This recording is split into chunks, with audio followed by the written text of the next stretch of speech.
as far as my family were concerned, as far as my mother and father were concerned, I left what was a safety net of a trade as a plumber to pursue a career in fighting. I told them by the time I am 25 years of age, I will be a self-made millionaire through this game. It just was not a life for me. The whole experience was heavy work. You know, I'd wake up at like 5:30 in the morning, I'd walk about a half an hour hike uphill, then you're on the cold building site and you're looking around with all these old people and their back is up and everyone's in a bad way. It was just a rough time for me, and I knew that I did not want to pursue this life.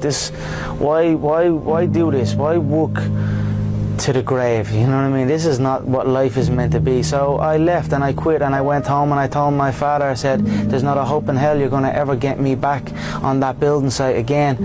And he essentially said, we'll see about that. And we had many fights where he tried to get me back onto the building site, but I did not. Although I may have lost the fights we had, but essentially I won because I did not go back to the building site. Were they actual fights? You're not talking about arguments. You're talking about actual fights? No. They were actual fights. You know, we threw down. This is welcome to Ireland. This is the way it is.